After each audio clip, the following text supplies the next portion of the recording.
is now time for the Mike McCarthy Show, brought to you by Black Rifle Coffee, the official coffee of the Dallas Cowboys, as the Monster Week continues with Cowboys and Phillies Sunday on this radio station. Sean Sharif, RJ Choppy, and Bobby Bell with you, joined by Coach McCarthy now. Good morning, Coach. How are you?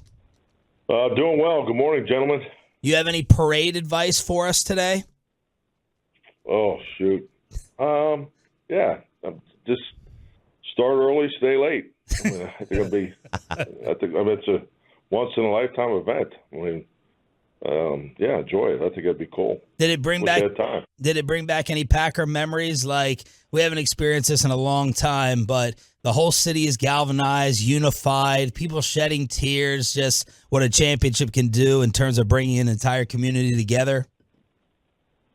Well said. Absolutely. No, there's nothing like it. It's something that, you'll definitely remember the rest of your life. Is, it's pretty much the moments of, getting on the bus in, 10-degree weather and driving back to the stadium along the streets. No, great memories, and it's things that, when the men move on into their lives and when they get back together, it's usually one of the topics that come up. So yeah, it's a great memory.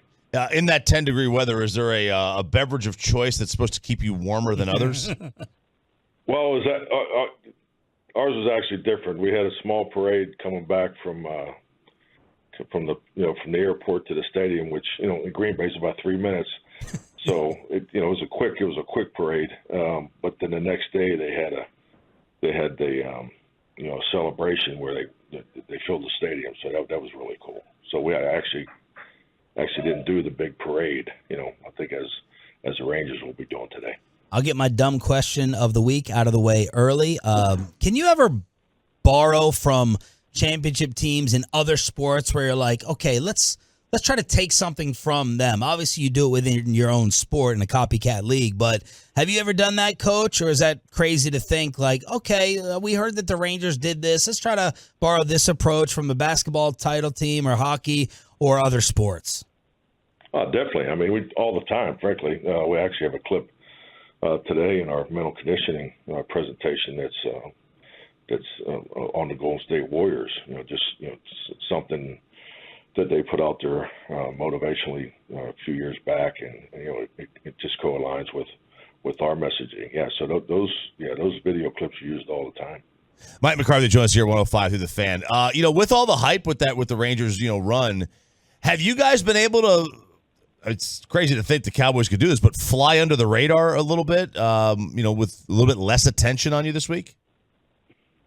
I know, right? I think everybody should definitely enjoy the Rangers championship and all that, but things don't feel any different in the building here this week, and obviously we understand the magnitude of an excellent division rival game. So, and that's really where our focus is, and it's going into Philadelphia to win the game. All right, so how would you compare the approach in this game leading up to Philadelphia versus, say, San Francisco? Same conference, obviously different divisions. So how do you compare the approach between the two? I don't think approach on a weekly basis is much different. There's a process to everything you do. So really going back to any week, I don't know what comparable you're looking for. So we understand that. The importance of the game, and really most importantly, what we think of our opponent, and and how we want to attack the Philadelphia Eagles. So that's really where our mindset is. Coach, as you prepare for Philadelphia this week, you guys got them twice last year, splitting series. How different do they look on film from what they were doing last season? Different what? Personnel? Just in execution, scheme, style. Obviously, they lost both of their coordinators. Does anything look that much different? Well, the play call is always going to be different. Anytime you change the coordinators, there's going to be a change. So, but the foundation of what they're doing schematically and their approach is very similar. But yeah, I think that they've lost one game. So I think. You look at their productivity and the comparable statistics, you can see, things are doing better this year and things that they may have dropped off some. But at the end of the day, they're still winning games.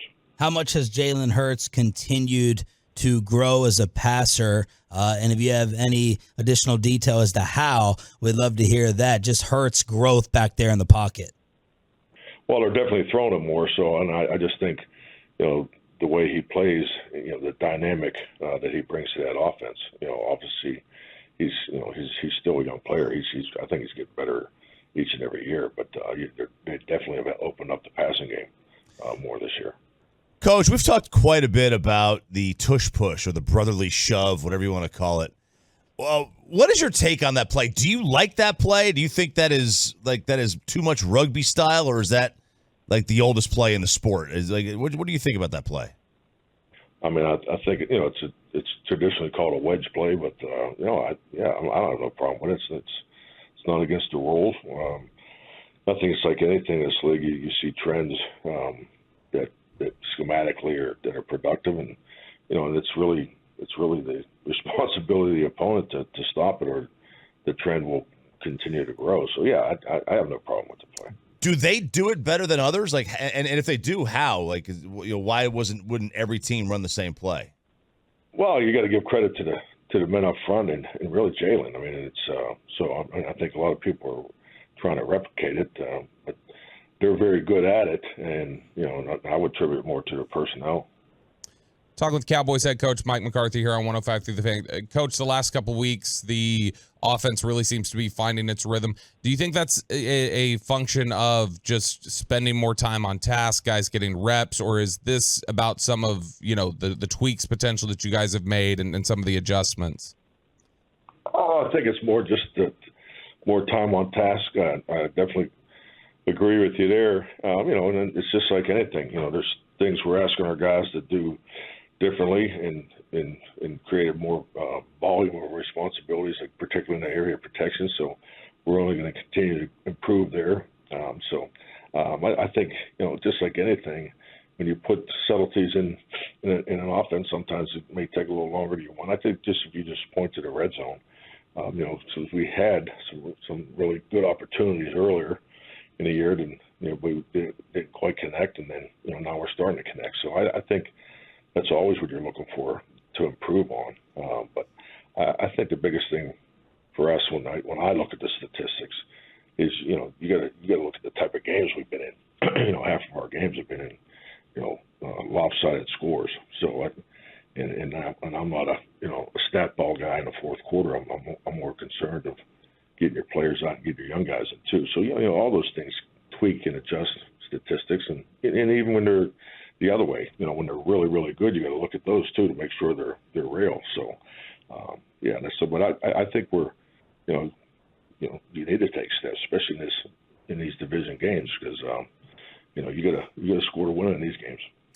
Do you think Dak's ability these last couple weeks, scrambling, making plays with his legs, do you think that's also a function of just becoming more comfortable within the offense and feeling like, okay, I know exactly when it's not there, what I'm looking for, and I know I'm ready to break the pocket now? That's something you're always working on as a quarterback. It's just regardless where you're at in your career, it obviously gets better the more you play, and I'm talking more in the diagnosis and the decision making. That every quarterback has to get more comfortable in the system.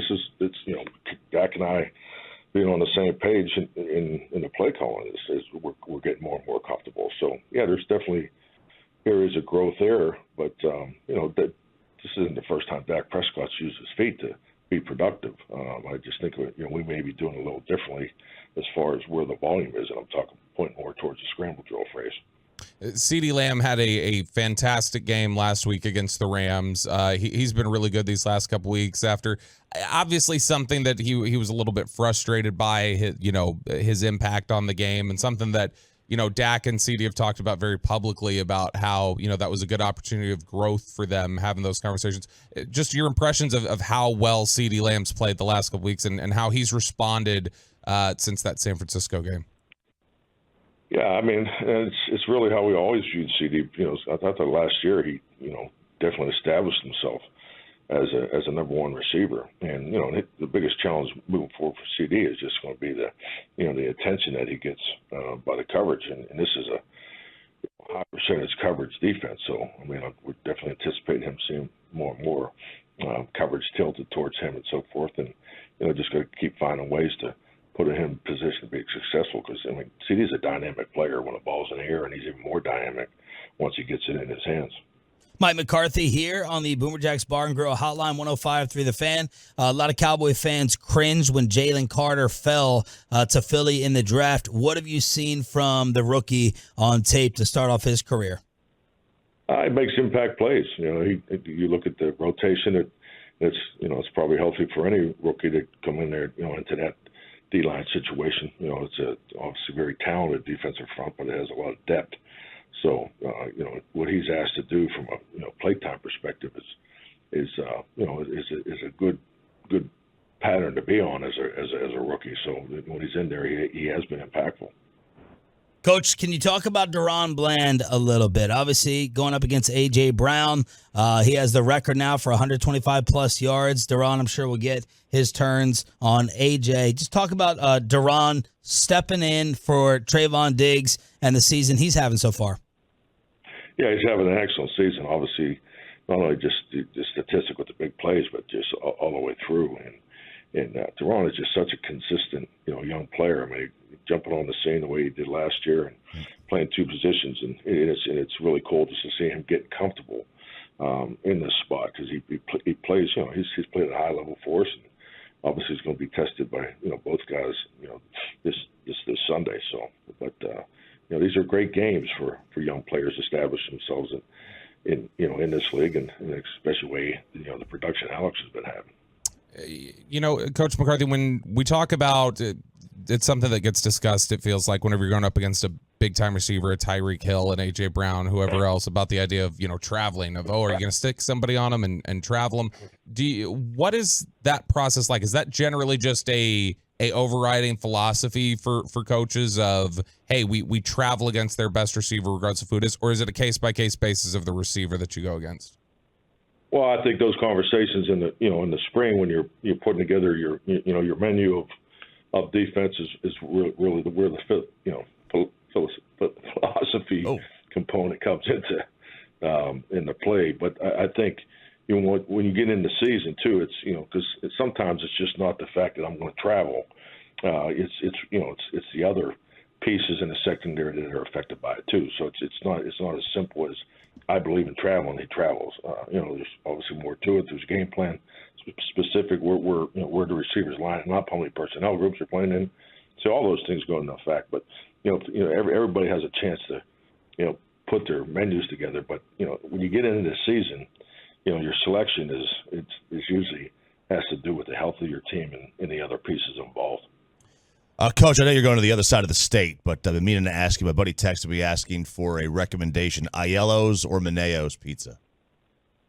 Oh man, I tell you, I've always been an Aiello's guy. I know the whole history of how it all created, but from when my family back there, that they've all switched to Meneo's is the proper way of saying Meneo's. it. My preference was always Aiello's. Pittsburgh has good pizza? Who knew? Oh yeah. Absolutely. I thought y'all just had that sandwich you threw like 12 things on. Manny's. Yeah. Well, pizza. Oh, no. Coach, thank you for the time. We appreciate it. Best of luck on Sunday. We'll be rooting for you. We'll talk to you next week. All right. Take care, man. Thanks. Mike McCarthy, brought to you by Black Rifle Coffee, the official coffee of the Dallas Cowboys.